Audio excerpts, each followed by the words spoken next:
time for the patch notes. Season 13 started today. Those were the map reworks and changes. Now we're going to get to the hero changes. And I think I'm going to start this off by saying, Nick, guess what? You were right. Oh, was I? What happened? Oh, look at Malga.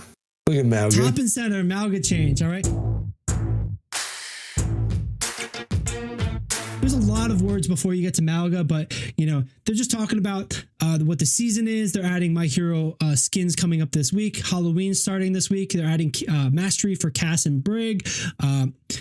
Talking about the scoreboard changes that we just highlighted as well. Muting, joining, leaving, reporting, etc. They're tuning matchmaking a little bit, which is important for wide queues. They're going to focus on tank deltas, basically making sure that the tank matchups is closer, predominantly, because you'd see a lot of games that were tank diffs, and it's because that skill gap, just because of the way that you were queued into it, etc.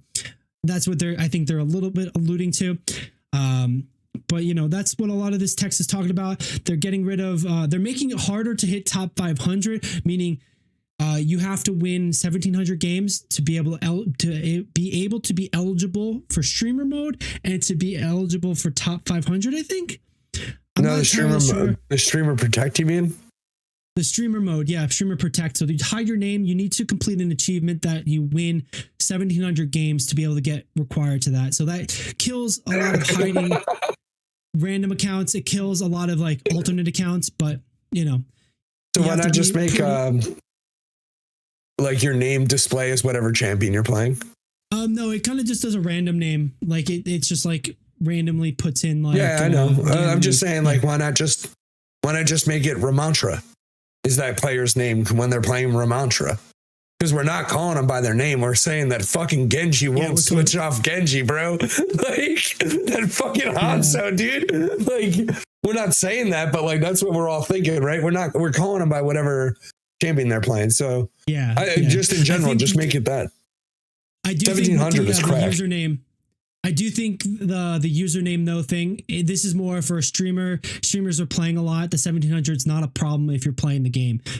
And it's wins in any mode. It's not just comp. It's wins in any mode. And we could talk about the ins and outs of it, but I'd like to move us into, like I said, the patch notes. There's a lot of words here. Shop updates, competitive updates. Win requirement to get to top 500 is 25, but you need to have the season competitor challenge to be eligible, meaning 750 lifetime wins. Again, they don't want people basically camping those things. They don't want people just logging in and then logging out and not playing anymore. They want people to be with accounts that are attach it more to the player. And this is an effort to doing that rather than see the randomness and ranks. Rank camping kind of stuff.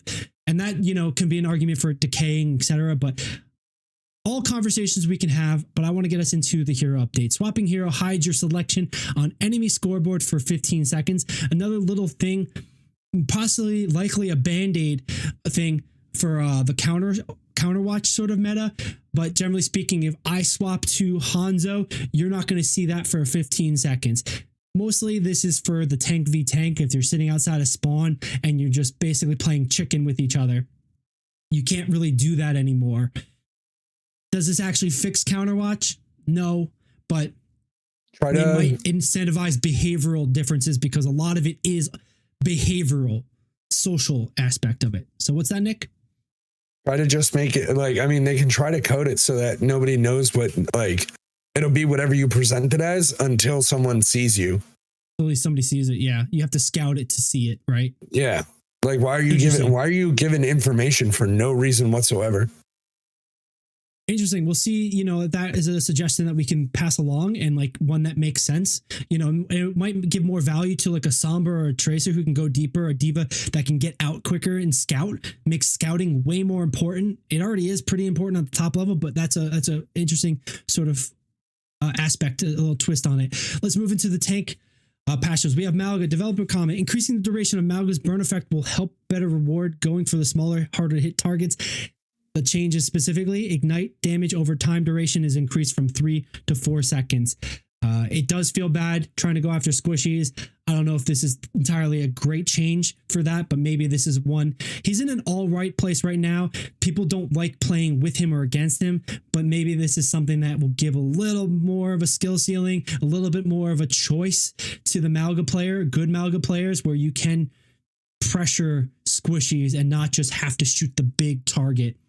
We'll see if this actually does anything. But, to your point, Nick, you were right. Here's that Malga change, and this might be Malga creep, Malga power creep. You never know, man. Whoever has some skins, dude. This next one might be an interesting one. Ramatra. Pummel no longer pierces barriers. Now it deals 2.5 damage to barriers. So the dev comments, Ramatra's pummel projectiles passes through the barriers was a source of frustration for players trying to protect themselves or their allies. I mean, that's a lot of the play style, right? You would force them to back up, and then when they did, you'd go robot man and you'd start punching through the shield because, you could. Now it doesn't do that, which changes up the playstyle of the Reinhardts, perhaps, but it creates more pressure on the barriers. Will it be viable? Will it not? Any thoughts initially, Nick? Well, let's see what they do to Reinhardt. Well, the TLDR is it going to be more effective because Reinhardt is worse now? He's been pretty solid, but more or less. So now, he can. So the matchup against and he does Ryan 2.5 more damage. Right. Well, two shields. Before it passed through shields, it didn't do damage. 2 shields. So maybe this changes up the play for both of them. I think the Ryan had the slight advantage of Ramatra in general. But now I think it might be a little bit more even keeled, maybe more of a soft counter, because Ryan would be able to rush down Ramatra better and make him a block bot, and then the rest of the team could overrun him or overrun the rest of the team, whereas Ryan's shield protected more than just him. It was his team, but that's where the punch, it's going to just change the dynamics here, and we'll see how that goes. So very interesting points on that. Next up, moving into damage. Hanzo's health is being increased from 225 to 250. The developer comments are, we are reverting Hanzo back to his previous health now that it's possible to take out an opposing Hanzo with a basically they put their one shot back, and they don't want Hanzos to one shot other Hanzos. They want the sniper duel to kind of like play out a little bit longer, not just like random arrow around the corner, good shot, just place thing. So I don't know if I guess it makes sense, but it just feels like a nothing burger. It just feels like, okay. Our Sojourn change is going to be a fairly big one. Railgun energy no longer stops degenerating at 25. It'll just go all the way down to 0 rather than just staying at 25. But they've increased the time it takes for it to decay from 7 to 12 seconds. So that's huge. You hold on to your energy longer, but it will go down to 0. They did put more power into disrupting shot. Damage was increased, and then it generates more energy for the railgun. So they're trying to shift it into a more skill base. The dev comment, these railgun changes swap out the 25 minimum energy. It decays for a longer time before it begins to degenerate, which alleviates some of the pressure to quickly use the secondary fire. So they're trying to just let you hold it for longer is their mindset here. Disruptor shot is getting a damage increase to help its effectiveness as an area denial tool and along with additional utility through generating a small amount of railgun energy. So I think they saw a huge drop in Sojourn, and now they're trying to do like little tweaks back. But I think where Sojourn has been was good. This might just, let the skill players use the skill hero in a little bit more of a skillful way. Any thoughts on Hanzo and Sojourn so far, Nick, before we move into Sombra? Not really. Like Sojourn, I have noticed like the play rate go down. Like overall, I haven't seen him a lot more. Compared to what I used to see. Like I felt like I used to see Sojourn. Yeah, I thought it was like an every game kind of feel. So, then they weren't. So, it's to be expected that they get a little bit of buff. But let's see how they rework Sombra. Like when they change about Sombra. Hey, Billy here. Wanted to take a quick minute to let you know a few different things. If you enjoyed the video so far, please consider liking and subscribing. It really helps us out and it tells the algorithm to share it with more people. You can find the Esports Meta live every week on Twitch and YouTube. It's where we film the podcast or hang out, play games, and chat. If social media is more your vibe, check us out on Instagram, TikTok, Threads, or Twitter if you use Threads. Does anybody use Threads? This is a video game community that's excited to talk about esports, so jump into the conversation. Of course, you can find more videos like this here on YouTube. Just hit that subscribe button right there or there. Thanks for watching, and let's get back to the show. You're going to either love it or hate it, Nick, but this is a big change. This is effectively a rework, but they're not really calling it a rework. I'm just going to start with the developer comments. This is a significant change to Sombra's playstyle in the hopes of making her more interactive for the opposing team and shifting some of her power from the utility of stealth and hack into increased lethality. Stealth having a limited duration, by the way, you're not perma-stealth anymore. Stealth having a limited duration less than the translocator cooldown is intended to create brief windows of vulnerability. It still enables Sombra to cross through dangerous areas unseen, but to really hang around in the enemy backline will require more moving from cover to cover, similar to other flanking heroes. No longer having the stealth movement speed removed upon taking damage also enhances its usefulness. So that's the mindset here, and here are the actual notes. Hack no longer breaks stealth, but it does reveal Sombra. Hack ability locks ability usage down to 1 second from 1.5, and Bob hack is down from 10 seconds into 3 seconds. So Bob is hack is less effective on Bob. Hack doesn't break you out of stealth if you're using stealth, and the duration of hack is only 1 second versus the 1.5 previously. Translocator cooldown has gone up from 5 to 7 seconds. I think this is going to be the one that you feel the most, because this is your... It's not your survivability. Stealth was your survivability. This was your movement. This was your in, your out, your dive, your countering, etc. But that 2 second difference is going to shift a lot of how you play. It's probably going to be the thing that a lot of people take a while to get used to.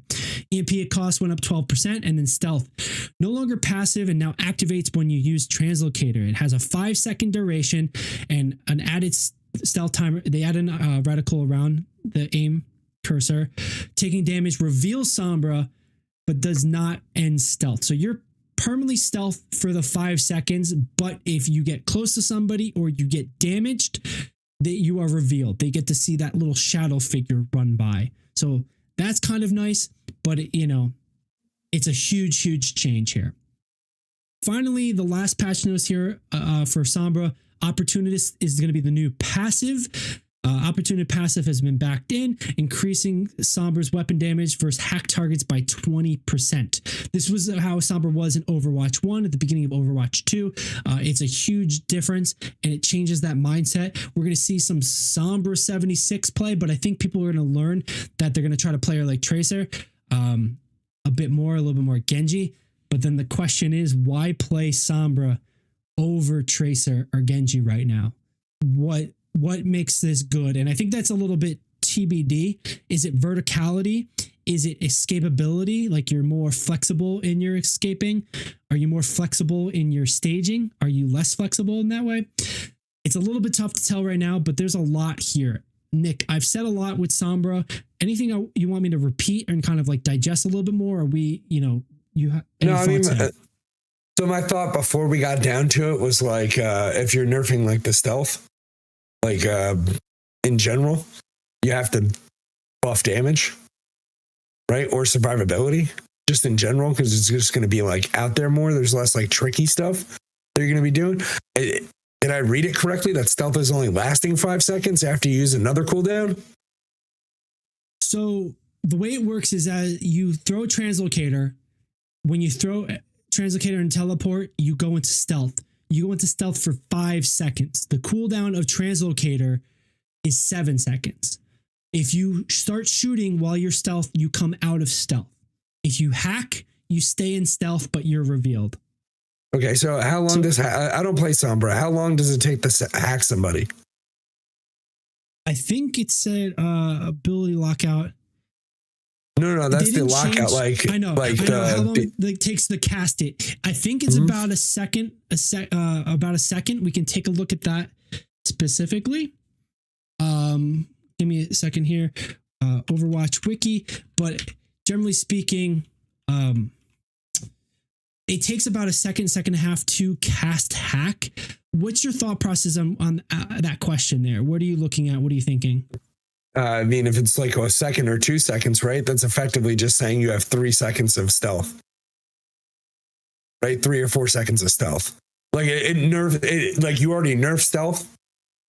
And then you're saying it only lasts for 5 seconds. And then I have to do like, I have to do that thing because you put opportunist in, right?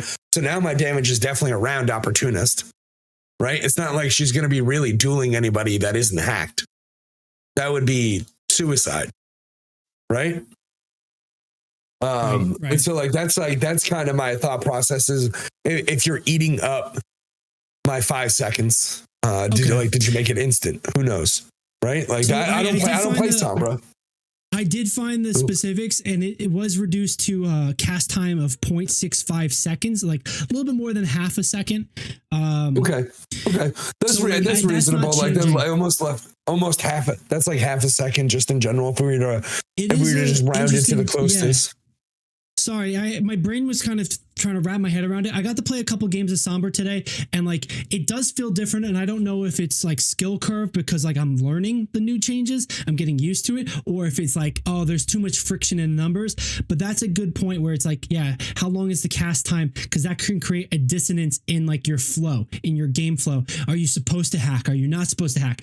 If it's too long and it like not the value, it's going to impact your decision making when it comes to that stuff. So definitely a good question to ask. Definitely a good thing to check into. It is only 0.6 seconds, and we'll see if that makes the hugest difference in this new kit, new play style for Sombra, and how we move along and as it develops. Because who knows, this is all new ground, and we might see the old Sombra heads, quit out. We might see all the people who hate Sombra just hate Sombra because they hate Sombra. Invisibility is broken always. Every game that has invisibility, it is a toxic, cool ass ability. Like, let's be real. It's dope when you're invisible. It sucks when the enemy's invisible, right? Like, absolutely. It's just a toxic inherent thing. So like, you just kind of have to get on with it. But maybe like another thing that I'm thinking about too is like maybe when you're detected, like you might just get blown up, right? Like how long does that last? Like when you're just like second. Like when you're visible. If you're invisible and you run too close to somebody, or if they damage you, you're revealed for a second. So every instance of damage, it would be a second after that where you're revealed, but you're still technically stealth.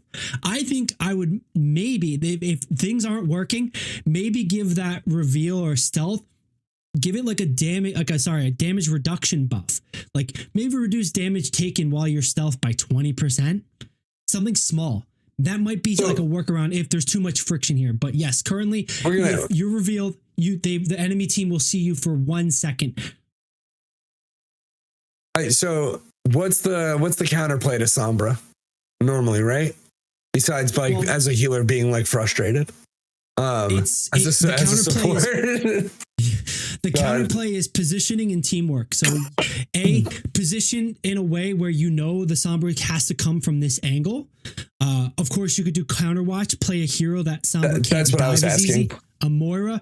And then third is you stick with your teammates. If me and you, you're Cassidy and I'm Zen, that's what I was thinking. Okay. And then I hope that, so that's traditionally that's what I was getting at. The counterplay to Sombra would be Cassidy, right? So like that's what I was. No. Not just Cassidy, but just like a stun, like doing stuff like that, right? No. It's simpler than that. Of course, yes, that stun helps that, but I'm just trying to get to a point. That's all. Like I get what you're saying. If there's a Sombra being played and I'm Anna, I play next to one of my DPS. I play next to a tank. I basically have a buddy system. If there's a Sombra on the field, play with a buddy. If there's a Sombra on the field, put your back in a corner or around a corner so you can get out of dodge if she tries to dodge you. Like basically jam her up with a wall. So it's like she's only coming from one specific way, and Otherwise, treat it like a play slow Myrrh, tracer. where you just fade. Yeah. No, I mean, I was joking and say play it like she's a slow tracer. But Exactly.